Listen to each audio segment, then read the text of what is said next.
días, hermanos, que el Señor les bendiga.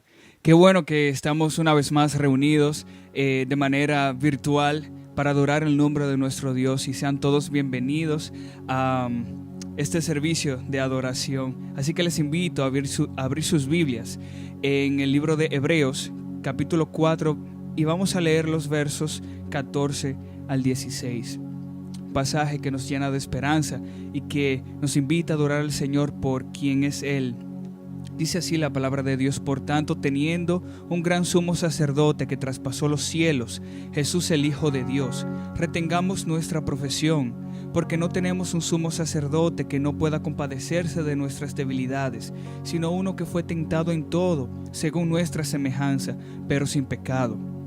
Acerquémonos, pues, confiadamente al trono de la gracia, para alcanzar misericordia y hallar gracia para el oportuno socorro. Ese sumo sacerdote es el Rey, y a Él debemos mirar. Cantemos al Señor.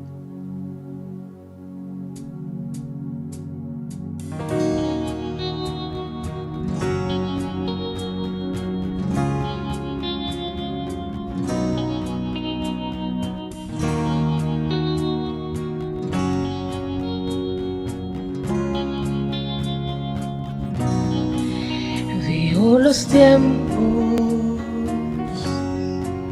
que se oscurecen, azota el viento y me estremece. El enemigo luce más fuerte contra los justos. Plana la muerte,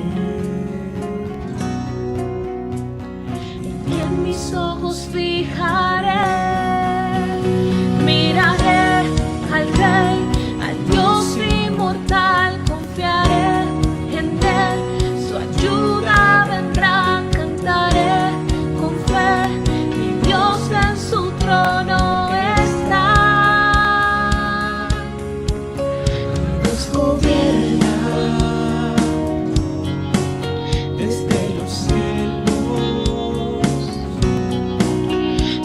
lo observa, aún lo secreto, hará justicia y hará su pueblo. Nadie derriba su fundamento. En él mis ojos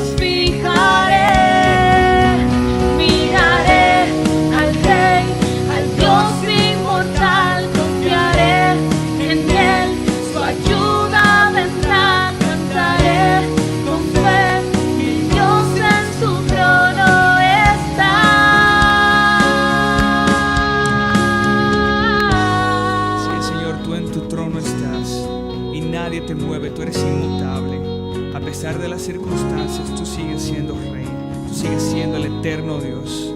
Por siempre y para siempre tu nombre sea adorado. Por eso no tenemos que temer. Yo no temeré, yo no huiré, no me moveré, solo espero en Él. Yo no temeré, yo no huiré, no me moveré, solo espero en Él. Yo no temeré, yo no huiré, no me moveré, solo espero en Él. Yo no temeré, yo no huiré.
Señor, a ti nos rendimos, a ti damos la gloria y la honra, pues tú eres nuestro Dios y nuestro Salvador. Eres nuestro Rey soberano que habita en la eternidad, cuyo nombre es santo, santo, santo, es nuestra roca.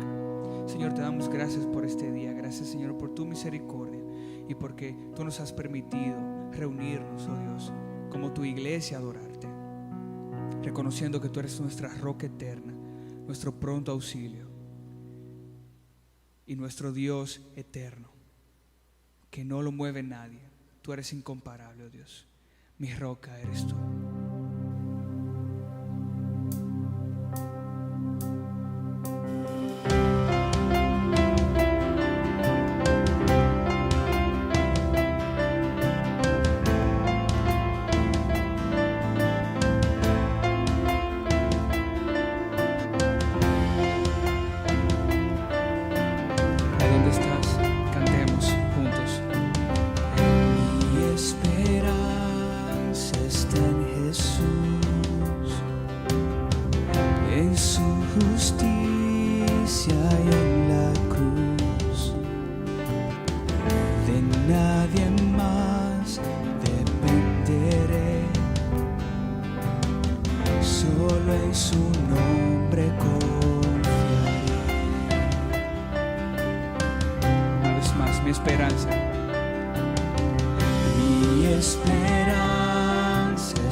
Fuerte soy.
Esta canción es una declaración de confianza. Solo en Jesús está nuestra fe. Esta es la historia de la redención tuya y mía. Así que cantemos juntos. Solo en Jesús. Solo en Jesús está mi fe, mi esperanza y mi canción, mi gran angular, firme sostén, inconmovible en la aflicción. Cuán grande amor, inmensa paz, y en el temor o adversidad, consolador, amigo fiel, yo en su amor me sostendré. Solo en Jesús, Hijo de Dios, Quien se humilló por nuestro bien, Cordero de salvación, por este mundo herido fue, y en una cruz fue a morir, y Dios mostró su gracia ahí. pues mi pecado Él llevó, en su aflicción mi grande don. Señor, gracias por tu sacrificio, por tu sangre derramada en la cruz. Gracias, Señor, porque allí pagaste el precio de nuestra maldad. Y sin ti no estuviéramos aquí. Entonces cantamos tu maravilla. En un sepulcro Él yació, el cuerpo inerte del Señor, hacia el tercer día llegó, resucitó en gloriosa luz, y al triunfar sobre el mal, perdió el pecado potestad. El suyo soy, el mío es, pues con su sangre me compró.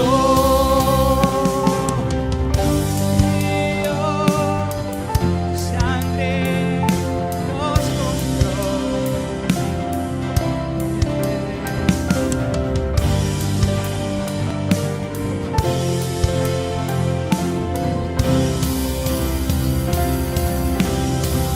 Desde al nacer hasta el morir, sea el poder de Cristo en mí.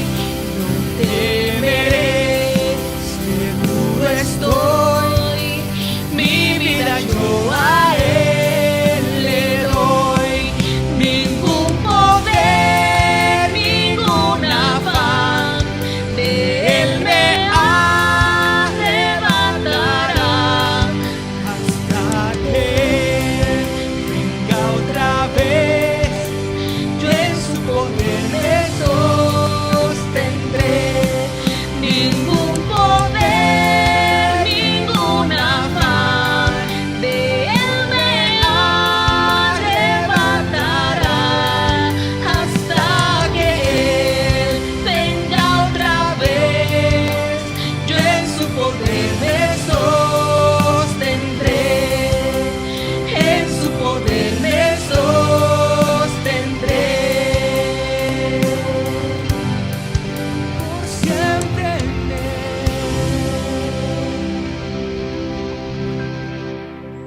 Oh tú, Jehová, Dios creador, sustentador, propietario de todo, de quien no se escapa nada de tu presencia, ni de tu control, ni mucho menos nuestro deseo y aliento.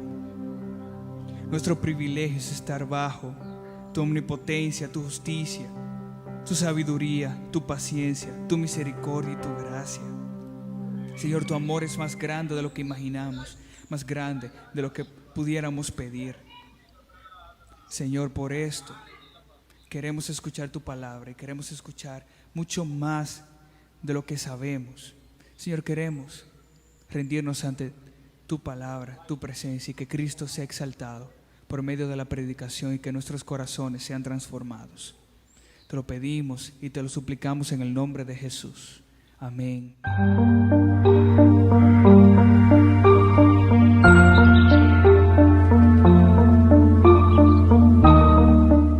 Muy buenos días, hermanos. Damos gracias a Dios una vez más que nos permite poder estar reunidos en su nombre para compartir la palabra del Señor. Y como cada domingo te invitamos a que si estás en tu casa puedas buscar una Biblia y compartir con nosotros la palabra de Dios.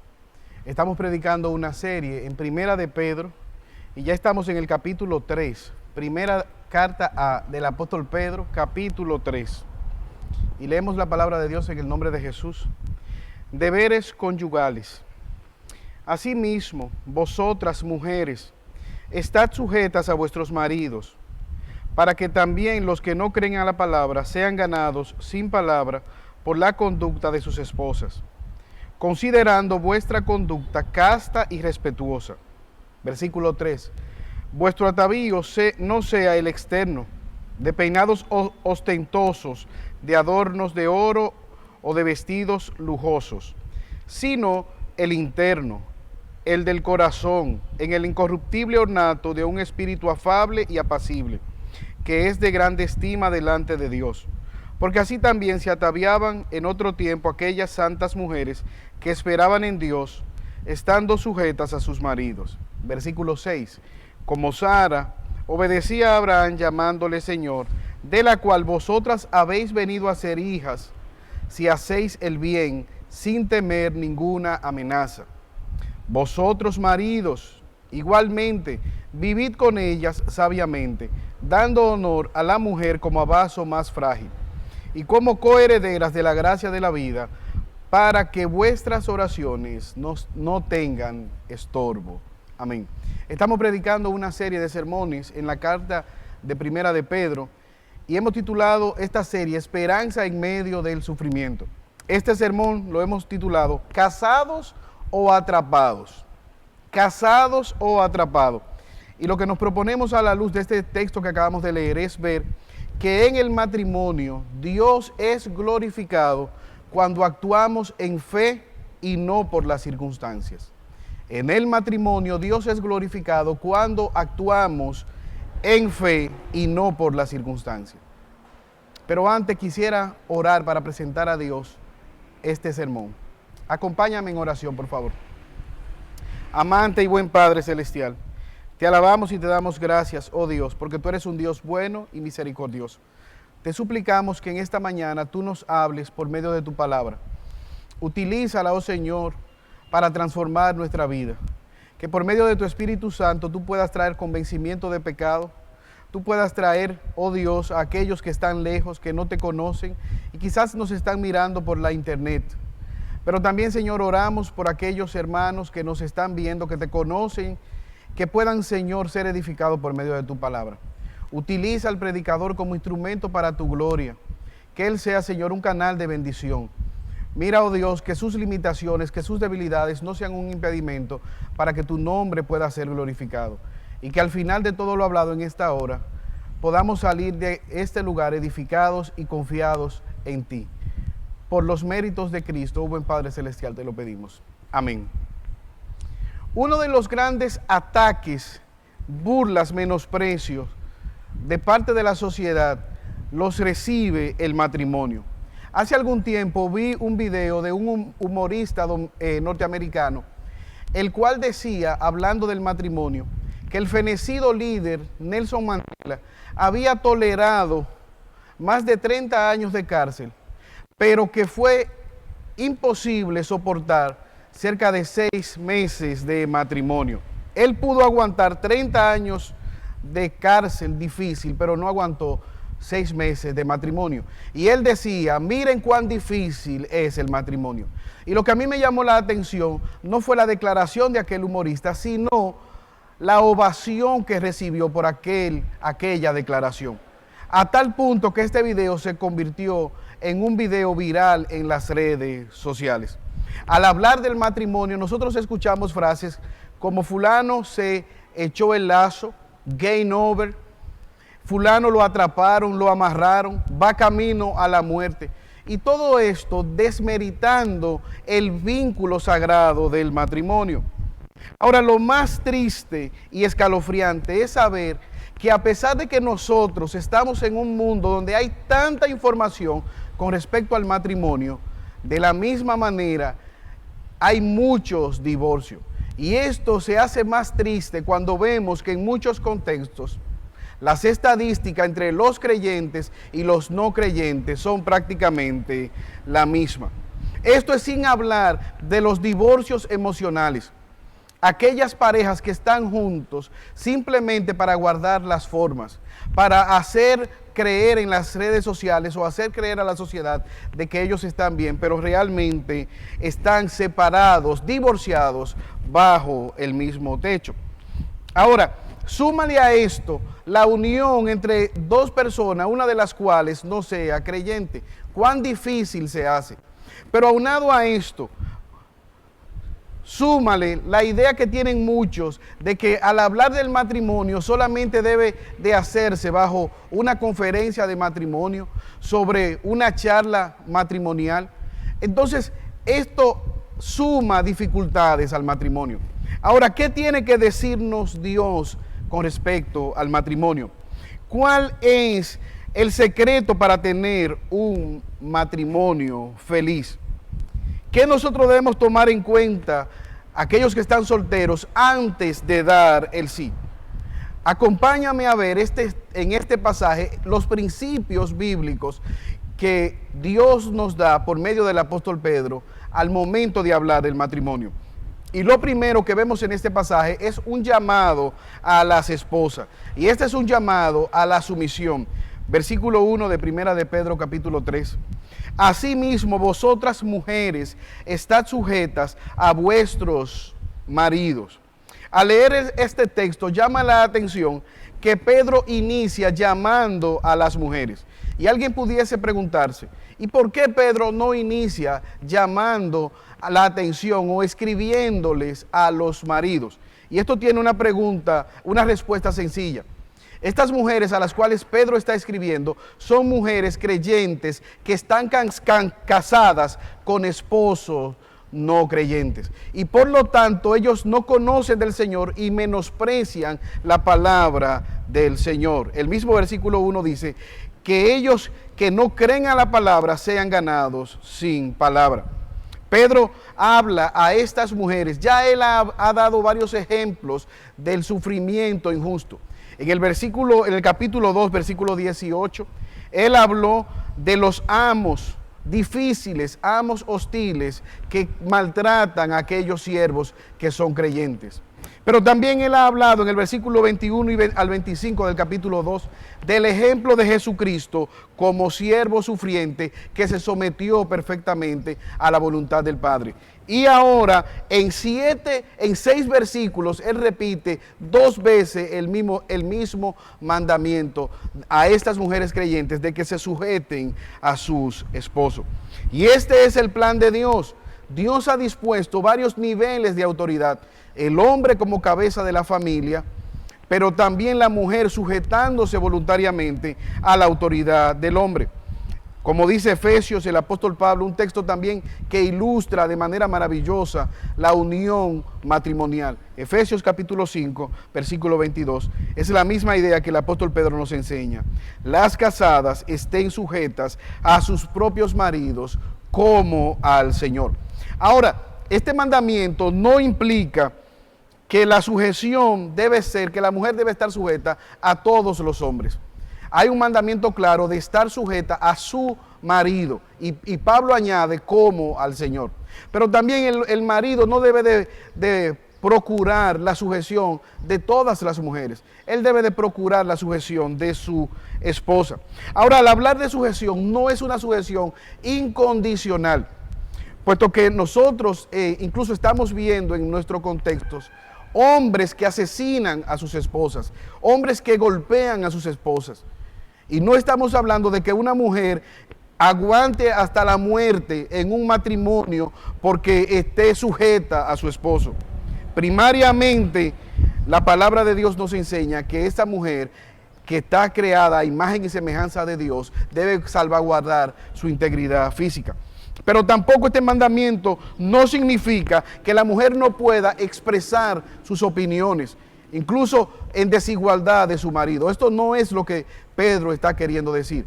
Mucho menos que ella deba sujetarse a tal punto que llegue a pecar con tal de agradar a su marido. Nada de esto es lo que está implicando. En Hechos capítulo 5, versículo 29, Pedro ha dicho, es necesario agradar a Dios antes que agradar a los hombres. ¿Y de qué estamos hablando? ¿De qué tipo de sujeción voluntaria es a la que Pedro se está refiriendo? Imagínate en una cirugía donde hay varios cirujanos, todos capacitados para operar, pero por el bien del paciente hay uno de ellos que toma el bisturí. Ahora, imagínate tú que cada cirujano que está interviniendo en esta cirugía tomara un bisturí y cada uno comenzara a cortar. ¿Dónde terminaría este paciente? Lo que estamos diciendo es que en el orden de Dios para el matrimonio, el hombre como cabeza se somete a Dios y la mujer voluntariamente se somete al marido y ambos crían a los hijos en temor reverente delante de Dios. Ahora, Pedro les dice a estas mujeres que ellas deben someterse porque es una obligación delante de Dios. Pero también Pedro les dice que el sometimiento es una oportunidad evangelística. Al someterse, ellas estarán dando un testimonio evangelístico a aquel marido incrédulo. Versículo 1, parte B. Para que también los que no creen a la palabra sean ganados sin palabra por la conducta de sus esposas. Y aquí él está utilizando un juego de términos. Él está diciendo, ustedes están casadas con maridos que no creen a la palabra, que no creen al llamado del evangelio, pero con su conducta, sin palabras, ustedes están contribuyendo a que este marido incrédulo pueda venir en fe y arrepentimiento. Ahora, ¿de qué manera utiliza Dios esta sumisión de las esposas? Versículo 2, el esposo, considerando vuestra conducta casta y respetuosa. Ahora, es maravilloso. Él está diciendo que este marido, al ver la manera casta, la manera pura, la manera íntegra, redimida como vive esta mujer, ¿y cómo lo veía él? Al ver la manera respetuosa como se dirigía hacia él. Cuando este marido se preguntase, ¿y por qué esta mujer me trata tan bien? Lo que Pedro probablemente tenga en mente es la idea de que exista una sola respuesta. Ella me trata bien porque es una mujer cristiana. Yo no le he dado quizás las razones para que me trate bien, pero por el evangelio, evidentemente, ella está respondiendo de una manera generosa para conmigo. Cuando yo era niño, yo recuerdo algo que me impactó mucho, y fue el testimonio de una mujer piadosa que durante toda su vida se entregó a criar hijos para la gloria de Dios y serle fiel y vivir de manera respetuosa, sujeta a un esposo incrédulo. Pero recuerdo porque el día en que esta mujer murió, aquel hombre no creyente estaba desconsolado. Y desde ese día él se dio cuenta que no la había tratado como esta mujer merecía ser tratada. Y desde ese día de la muerte de aquella mujer, este hombre entregó su vida a la causa de Cristo. Lamentablemente esta mujer no vio el fruto de su testimonio, pero este hombre vivió para la gloria de Dios todos los días que Dios le había otorgado. Ahora, es interesante porque esta es la idea que Pedro está transmitiendo. Ahora, esto no significa que nosotros sustituyamos, que la mujer sustituya la predicación de la palabra. Pedro no está diciendo, no le prediques a tu familia, no le prediques a tu esposo, solamente vive el evangelio. No es eso. En 2 Timoteo capítulo 2 versículo 5 dice el apóstol Pablo, trayendo a la memoria la fe no fingida que hay en ti, la cual habitó primero en tu abuela Loida y luego en tu madre Eunice, y seguro que está en ti. ¿Qué está diciendo Pablo a Timoteo? Hubo una fe que fue transmitida. Primeramente, tu abuela la enseñó a tu madre y tu abuela, ambas te la enseñaron a ti. Esto es interesante, ¿por qué? Porque probablemente esta mujer, al no contar con el apoyo de su marido, tendrá que emplearse a fondo en el estudio de las Escrituras. ¿Para qué? Para criar a los hijos en el temor reverente y con la dificultad de que no tiene la ayuda de su esposo. Pero tampoco significa, hermanos, y aquí quiero hablar a las solteras, que el matrimonio debe convertirse en un campo misionero. Esto no significa que si tú estás pensando en casarte, tú vayas al mundo a predicarle el evangelio a un no creyente. Solteros que están aquí, que me están viendo, no te cases en yugo desigual con el incrédulo. No busque casarte con una persona que no tenga temor de Dios. Todo lo contrario, al momento de casarte, busca madurez en Cristo. Si eres una joven soltera, busca un hombre que pueda ser un guía espiritual para ti y tu familia. Y si eres un joven, no vayas al mundo a buscar una Dalila que pueda ser una piedra de tropiezo para servir en el evangelio, para servir con los dones que Dios te ha dado. Yo recuerdo una joven que yo le pregunté que cómo estaba su noviazgo, y me pareció muy sabia la respuesta que ella me dio. Ella me dijo: pastor, mire, yo decidí romper la relación que tenía con aquel joven. Yo le pregunté: ¿y por qué? Y ella me dijo: yo me puse a pensar, cada vez que íbamos al culto tenía yo que pasarlo a buscar y motivarle para ir al culto. Si era para leer la Biblia, era yo que tenía que buscar la Biblia, que tomar la iniciativa. Y yo me hice la pregunta: ¿es este el hombre que me va a dirigir en los caminos del Señor? ¿Este es el hombre que va a dirigir nuestra familia, que va a dirigir el barco de nuestro matrimonio a puerto seguro? Y la respuesta fue un rotundo no. Entonces yo decidí que no iba a continuar esta relación. Evidentemente una respuesta sabia. Ahora, joven que me está escuchando, si tú tienes la oportunidad de escoger, como he dicho anteriormente, escoge con sabiduría. No escoja una persona que tenga una tía que sea creyente, que tenga un tío que sea pastor. Busca, la Biblia habla de frutos de arrepentimiento, de frutos de madurez espiritual. Ahora, si tú eres creyente y estás casada en yugo desigual, quizás con un no creyente, el punto aquí no es que pierdas la esperanza. Todo lo contrario, hay esperanza para ti. Al glorificar a Dios, si eres una mujer, sometiéndote a tu esposo, es un testimonio que Dios utiliza para transformar ese marido o esa esposa, en el caso contrario, que no conoce al Señor. Lo que estamos diciendo es que nuestro testimonio puede ser un instrumento de Dios para su gloria, que sirva de edificación y de motivación a nuestro cónyuge para crecer espiritualmente, o puede ser un obstáculo, un impedimento para su desarrollo espiritual. Ahora, la sumisión no solamente es obligatoria, no solamente es una oportunidad evangelística, sino que el texto nos enseña que es un ornato duradero. La sumisión es un adorno duradero. Versículo 3. Vuestro atavío no sea el externo, de peinados ostentosos y de adornos de oro o de vestido lujoso. ¿Cómo lo plantea Pedro? De manera negativa, él está diciendo a estas hermanas: no te afanes por lo externo. Vuestro atavío, y esa palabra atavío es la palabra donde surge cosmos, que es el universo ordenado. Cosmos, donde surge también la palabra cosmético. La antítesis de lo desordenado. Y Pedro le está diciendo a ella: no hagas un énfasis. No hagas un énfasis en lo externo. Que tú no seas reconocida simplemente por la manera como te viste, por la manera como te peinas, por la manera de los vestidos costosos que usas. Que no te defina. Y lo que él está aplicando era que en la antigüedad estas mujeres, muchas de ellas, gastaban mucho dinero en peinados, con peinetas de oro, con trencillas caras, o hacían al ir a la iglesia desfiles de moda, de manera que distraían incluso a los hermanos al ellas pasar. Pedro dice que ese no sea el énfasis tuyo. Y de manera positiva hay un contraste. Él dice, sino, no te afanes por lo externo, sino el ornato interno. ¿Y cuál es este ornato interno?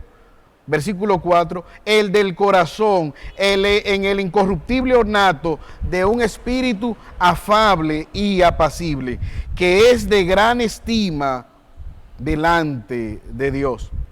¿Qué le está diciendo Pedro? Enfócate en lo interno, busca esa belleza que no perece, cultiva tu carácter delante de Dios, cultiva tu relación con Dios, busca agradar a Dios, que el nombre de Dios sea glorificado en tu vida, busca cultivar la piedad. No te enfoques tanto en la tapa del libro, no te enfoques tanto en la carátula del libro, enfócate en el contenido del libro. Glorifica a Dios en la manera como tú te viste, como tú te peinas, como tú te conduces. Y eso tú lo puedes hacer por medio de la obra del Espíritu Santo al transformar tu manera interna. Pedro en el versículo 4, parte B, dice, cultiva un espíritu suave, y apacible, un espíritu tierno, un espíritu manso, un espíritu que sea transformado por la obra de Dios. ¿Ustedes recuerdan a Elías cuando estaba en la cueva en el primer libro de Reyes, capítulo 19? Que vino primeramente un terremoto, pero la presencia de Dios no estaba ahí. Pero luego vino un estruendo y tampoco la presencia estaba ahí. ¿Y dónde estuvo la presencia de Dios? En ese silbo apacible que él reconoció que estaba Dios. Pedro les dice, no busques llamar la atención sobre ti misma, que tú no seas el foco de atención. En el libro de Proverbios, capítulo 7, versículo 10, el proverbista habla de este tipo de mujer. Dice, cuando he aquí una mujer sale al encuentro de este joven incauto, con atavío de ramera y astuta de corazón. ¿Qué está diciendo el proverbista? Esta mujer escandalosa, viene con una vestimenta que parece una prostituta, con mucho maquillaje, con mucha decoración, pero su corazón tiene una segunda intención. ¿Cuál es el llamado de Pedro? Cambia el enfoque. Una cosa son las mujeres romanas de la época. Quizás, hermana, tú te puedes ver seducida a imitar a las hermanas romanas, al tratar de ganar a tu marido con lo externo, con la apariencia externa solamente. Mira más allá de lo externo. Y él da ejemplo que más adelante vamos a ver. El ejemplo de Sara, la esposa de Abraham, y de esas mujeres piadosas. Una cosa son las mujeres del mundo y otra cosa son las mujeres piadosas que viven para la gloria de Dios. Ahora, ¿cuál es esta verdadera belleza? La hemos visto. Una belleza de un corazón transformado por la palabra de Dios. Ahora, hermana, permíteme tomar un paréntesis y hacer una aclaración. Esto no significa, hermana, que el pastor te está diciendo que no te peine, que no te arregle o que no use desodorante. No. Hermana, use desodorante, peínese, vaya a su salón. No estamos diciendo eso. Lo que estamos diciendo es que no sea esto lo que te defina, que no te agobies por buscar solamente la apariencia externa, que al momento de tú maquillarte, de tú peinarte, de tú arreglarte, piense en cuál es la motivación que te está llevando a hacerlo. Piensa para la gloria de quien tú lo estás haciendo. Usted y yo sabemos ahora mismo en este contexto de la pandemia, donde de manera obligatoria hay que usar mascarillas. Yo he visto en mi lugar de trabajo una competición secreta entre algunas de las compañeras de trabajo. Y ellas viven compitiendo cuál es la que usa la mascarilla más costosa, la mascarilla más adornada, la que más combina con los adornos del pelo y con la ropa que usan. Pero no solamente he visto esto, sino que también, como solamente se le ven los ojos, ellas hacen énfasis también en un maquillaje, unos ojos que maten. Y invierten muchas horas en este tipo de información. Mira este maquillaje, mira esta mascarilla. ¿Y cuál es la plataforma para ella buscar y exhibirse? Las redes sociales.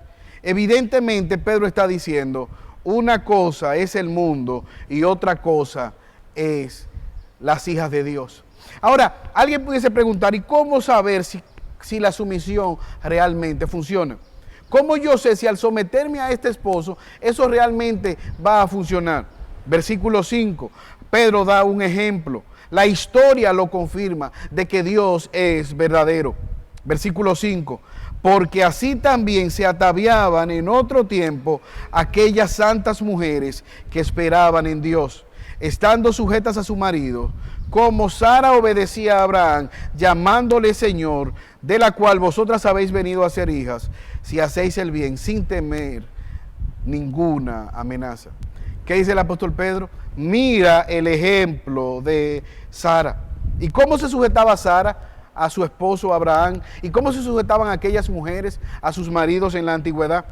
Primeramente el versículo dice que ellas estaban sujetas a la voluntad de Dios. Ellas esperaban en Dios. Ellas estaban confiando en Dios. Ellas obedecían por una causa que estaba por encima de su matrimonio, por encima de su marido, y era el obedecer a Dios. ¿Y cómo se evidenciaba esa sujeción a Dios? Ellas también se sujetaban a sus maridos. Al tratar de agradar a Dios, ellas buscaban hacerlo sujetándose a sus maridos. La esposa creyente debe hacer lo mismo, sujetarse a la voluntad de Dios, y al mismo tiempo esto se manifiesta con una sujeción respetuosa de su marido. Que cuando le diga Señor, la gente no se ría, sino que realmente ella inspire ese respeto hacia su marido. ¿Y cuál sería el resultado de esta sujeción a Dios primariamente, manifestada con una sujeción voluntaria a su marido? Versículo 6, si hacéis el bien, sin temer ninguna amenaza. Al amar a Dios, sujetándose a Él y a su marido, no hay que tener ningún temor.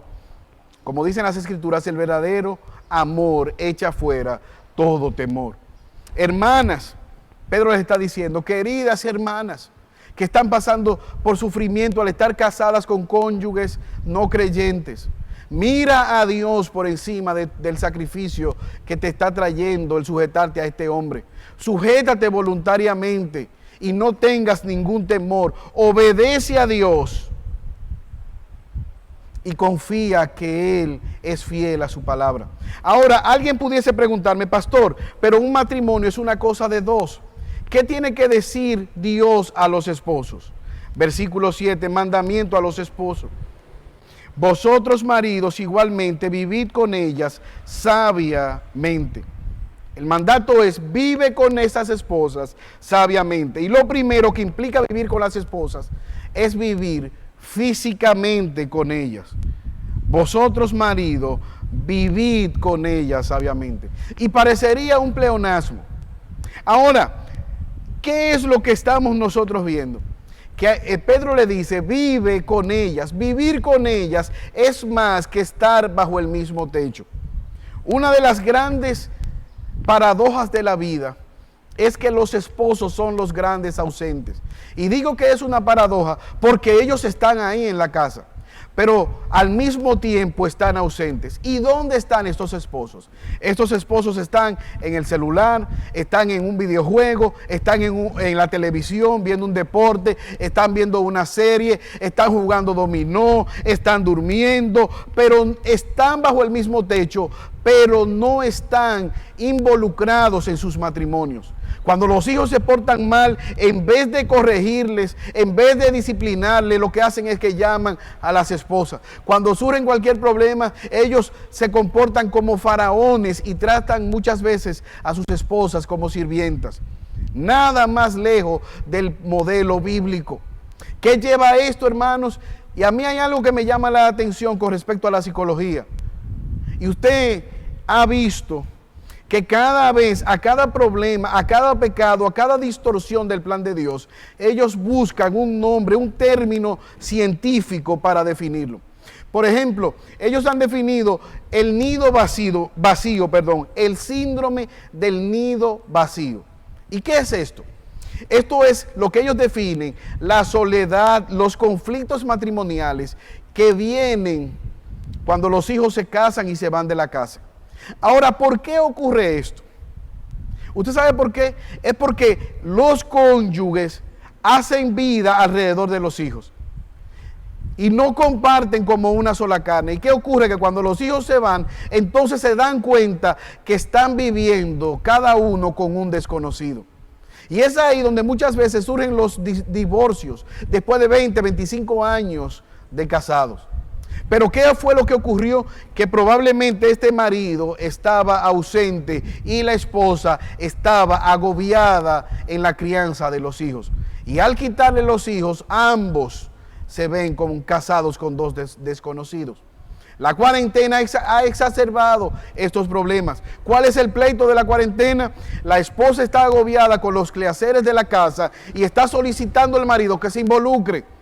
Ella tiene que cocinar, ella tiene que limpiar y ahora tiene que también sustituir a la profesora en las tareas con los hijos. ¿Y dónde está el esposo? Él está físicamente con ella, pero está en otro mundo paralelo. Por eso Pedro le dice, vivan con ellas, físicamente con ellas, pero no solamente físicamente, vivan inteligentemente con ellas. Y es la palabra sabiamente, vivid sabiamente.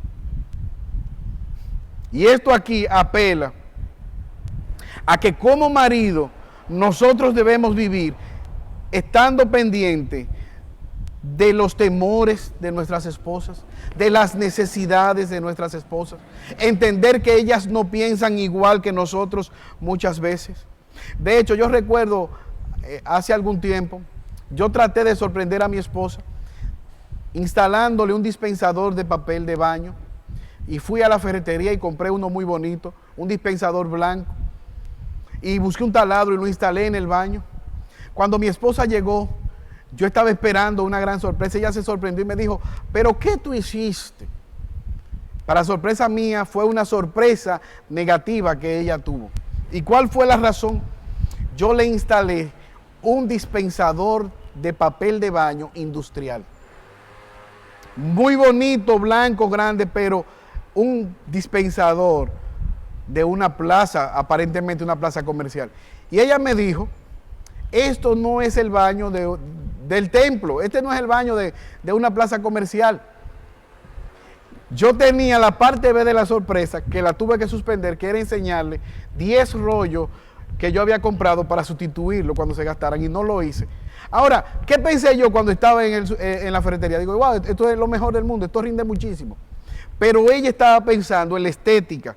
Por lo tanto, yo no actué sabiamente al llevar este dispensador a un baño que ella delicadamente había adornado. Por eso nosotros no solamente debemos vivir físicamente con ellas, sino también inteligentemente con ellas. Pero también el texto nos da la idea de que debemos vivir emocionalmente con ellas. ¿Y qué estamos hablando? El texto, parte B del versículo 7, ¿de qué estamos hablando? Dando honor a la mujer. Esto significa que el hombre debe darle ese lugar de respeto, ese lugar de consideración. Y dice cómo debe ser tratada, como vaso más frágil.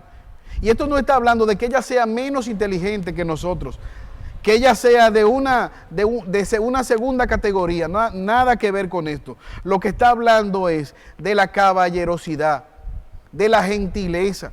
Yo recuerdo como cuando era niño, mis padres me enseñaron esto. Cuando una señora, cuando una dama entraba a un lugar, los hombres se paraban, le cedían el asiento. Al entrar por una puerta, dejaban que la dama entrara primero. Ahora, eso se ha ido perdiendo en la sociedad, pero Pedro dice que el hombre creyente no puede dejar de ser caballeroso. Debe vivir con ella, honrándola como vaso más frágil. No como decía un hermano que conozco, que su esposa era un vaso Duralex, que era un vaso resistente, que podía entonces aguantar. No es un vaso de la marca Duralex. Es un vaso frágil, y un vaso frágil debe ser tratado con cuidado, con delicadeza. Pero también el apóstol Pedro les dice a ellos, vivan con ellas, no solamente físicamente, no solamente inteligentemente, no solamente emocionalmente, sino también espiritualmente. Versículo 7, parte C. Como coherederas de la gracia de la vida, para que vuestras oraciones no tengan estorbo. Nosotros somos especiales muchas veces en aplicar todo lo contrario a lo que el texto dice. Este texto dice que las mujeres son coherederas de la gracia de la vida. Y muchas personas al leer esto, muchos hombres piensan quizás que ellas son de otro tipo. Pero lo que Pedro está diciendo es exactamente lo contrario. Hay un heredero que es Jesucristo y todos los demás creyentes somos coherederos con Cristo. La mujer y el hombre, ambos tienen la misma dignidad delante de Dios. El esposo y la esposa tienen la misma igualdad delante de Dios. Y por lo tanto tiene la idea, Pedro, de que estos hombres serán guías espirituales de estas mujeres. Orarán juntos, irán delante del trono de la gracia. ¿Y cómo lo harán? En paz matrimonial. ¿Para qué? Para que sus oraciones no tengan estorbos. Hermanos, a la luz de este texto nosotros vemos algunos principios. ¿Cuáles principios? Grandes, hermanos, lamentablemente, grandes resentimientos hay en los corazones de muchas mujeres, fruto de que sus hombres han pasado por alto este mandamiento, sus esposos.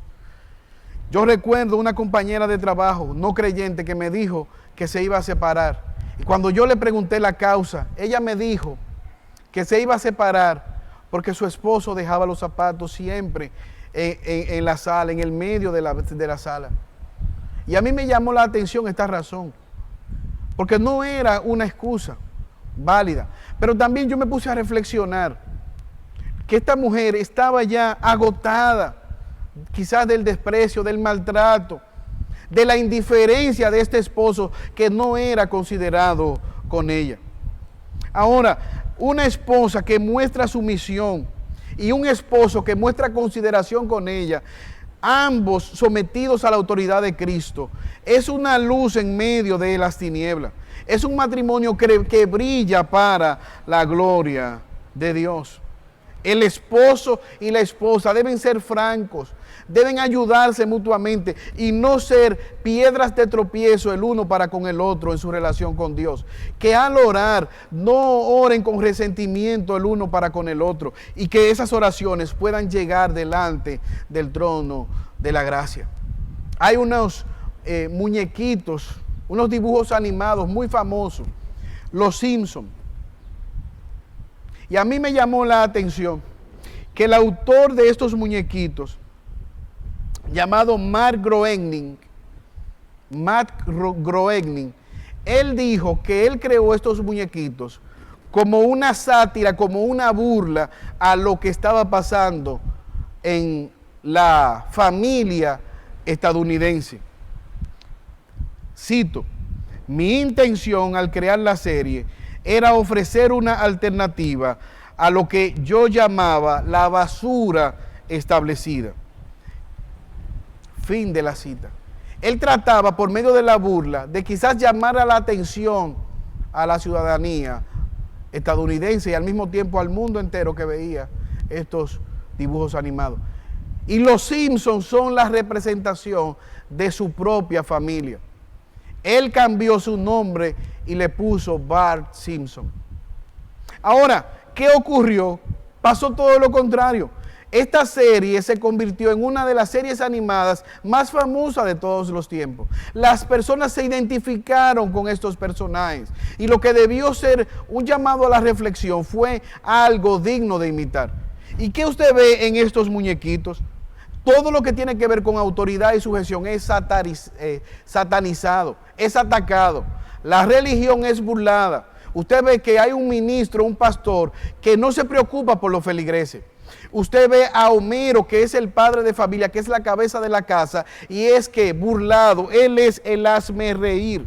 Los políticos, las personas que deben buscar el bien común, son descritos como personas corruptas y que no merecen ningún tipo de sujeción.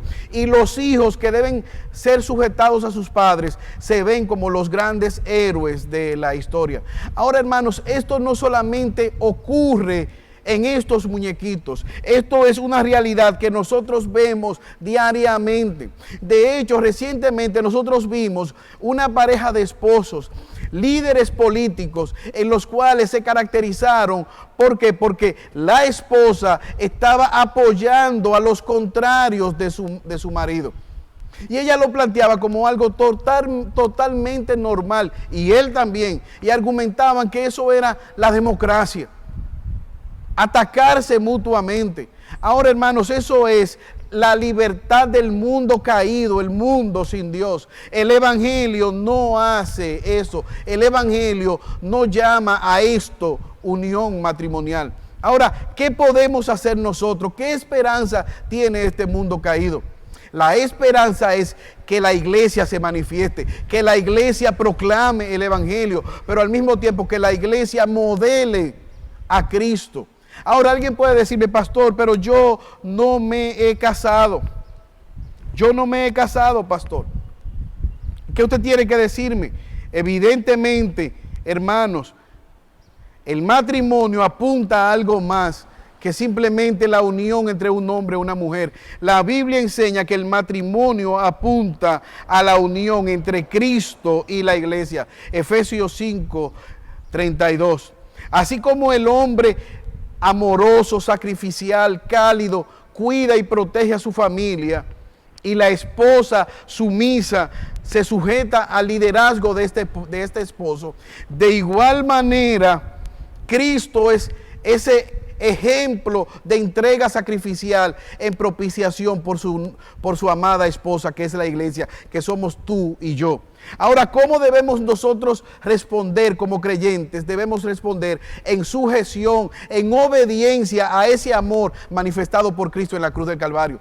Ahora tú me dices, bueno, pero yo no estoy casado. Sí, si tú eres creyente, estás casado con Cristo. Y tú entonces, al vivir el Evangelio, estás glorificando a tu marido, metafóricamente hablando, que es Cristo.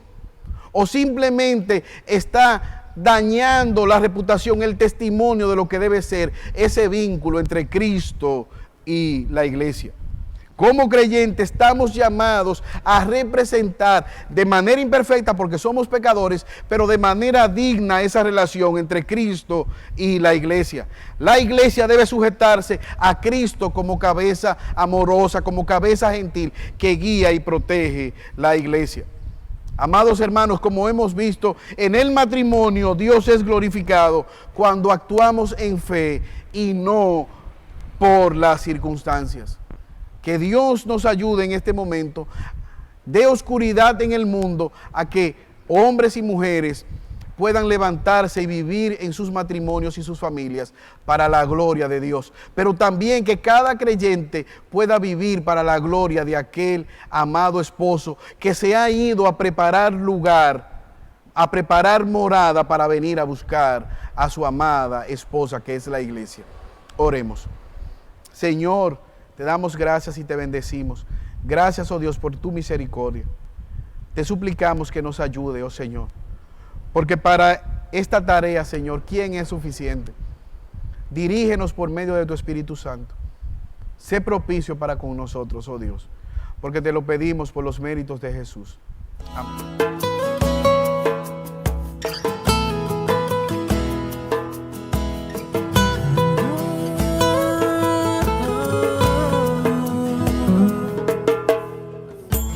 Desesperaría,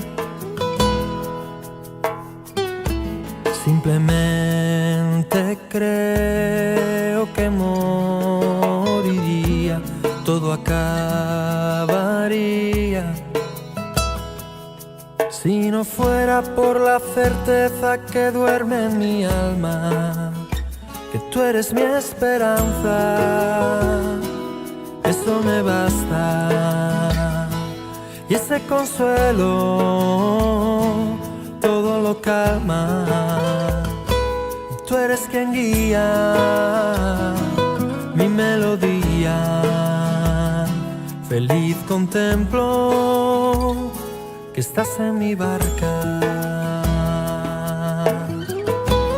Y si me pidieras